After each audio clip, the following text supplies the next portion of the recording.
तमाम मुश्किलों दिक्कतों के बाद प्रधानमंत्री मोदी एक बार फिर से प्रधानमंत्री पद की शपथ लेने जा रहे हैं और यह लगातार तीसरी बार होने जा रहा है। देश से लेकर विदेश तक तमाम जगहों से प्रधानमंत्री मोदी के पास बधाई संदेश आ रहे हैं और दुनिया के वो देश भी जो ये चाहते थे कि नरेंद्र मोदी तीसरी बार प्रधानमंत्री पद तक ना पहुंच सके, उनकी तमाम कोशिशों के बावजूद भी प्रधानमंत्री मोदी ये करिश्मा कर चुके हैं।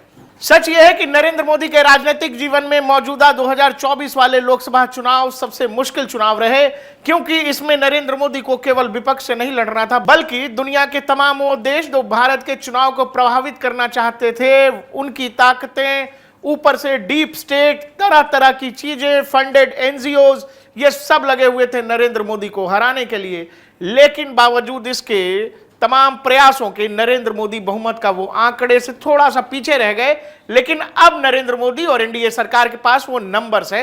हम आपको ये बता रहे हैं कि ये नंबर आने के बाद चीन और चीनी चंदे पर पलने वाले भारत में बहुत सारे लोग बहुत परेशान हो गए नरेंद्र मोदी के ये तय होते ही कि नरेंद्र मोदी फिर से प्रधानमंत्री पद की शपथ लेने जा रहे हैं। प्रधानमंत्री मोदी को दुनिया भर के नेता जब यह तय हो गया कि अब प्रधानमंत्री के तौर पर नरेंद्र मोदी ही भारत की सत्ता संभालेंगे, तो दुनिया भर के नेता प्रधानमंत्री को बधाई भेजने लगे।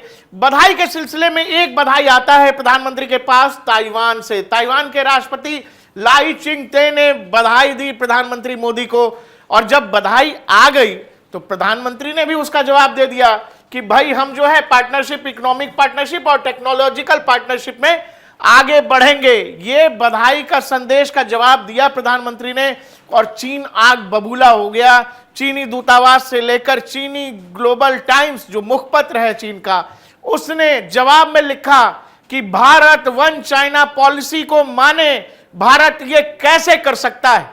दर्शकों, जब आप मौजूदा चुनावों का आकलन करेंगे तो आपको समझ में आएगा कि मौजूदा चुनाव केवल देश में नहीं हो रहे थे, बल्कि दुनिया की बहुत सारी ताकतें ऐसी लगी हुई थी जो भारत के चुनाव को प्रभावित करना चाह रही थी। नरेंद्र मोदी ने लगातार अपने इंटरव्यूज के दौरान भी, चुनाव के रैलियों के दौरान भी इस बात का इशारों में जिक्र किया कि भारत के चुनावी प्रबंधन में दुनिया के कुछ देश अड़ंगा डाल रहे हैं, और अड़ंगा ही नहीं बल्कि इसको प्रभावित करने की भी कोशिश कर रहे हैं। लेकिन जब यह तय हो गया कि प्रधानमंत्री मोदी लगातार तीसरी बार शपथ ग्रहण में शामिल होंगे, तो यह दुनिया भर के देश उनको बधाई देने लगे। लेकिन मैं आपसे कह रहा था, चीनी चंदे पे पलने वाले चपड़गंजू जो भारत में हैं, जो लगातार चीन के हित की बात भारत में रहकर करते हैं, संसद से लेकर सड़क तक, वो सब परेशान हो गए। चीनी एजेंडा फुएल हो गया, क्योंकि नरेंद्र मोदी जैसे लीडर का भारत में होने का मतलब है कि चीनी एजेंडा और चीनी कहानी भारत में अब नहीं बिकेगी।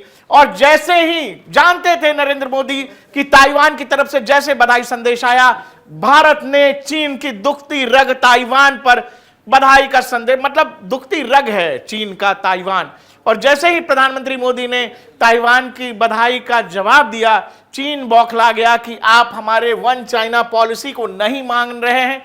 भारत में जो चीनी दूतावास है उसने बड़ा सा बयान जारी किया कि ताइवान तो हमारा हिस्सा है, भारत को वन चाइना पॉलिसी को लेकर ध्यान रखना चाहिए। और उसके बाद ग्लोबल टाइम्स ने एक बड़ा सा लेख लिखा प्रधानमंत्री मोदी की इस बधाई की रिप्लाई की वजह से। तो आप समझो, मैं आपसे बार बार कह रहा हूं और पहले भी कहा है कि भारतीय चुनावों का आकलन जब भी आप करें तो केवल मौजूदा चुनावों का आकलन सामान्य तरीके से न करें। नरेंद्र मोदी बहुत सी ऐसी ताकतों के खिलाफ भी लड़ रहे थे जो पर्दे के सामने नहीं, पर्दे के पीछे से देश के चुनावों को प्रभावित करने में लगे हुए थे।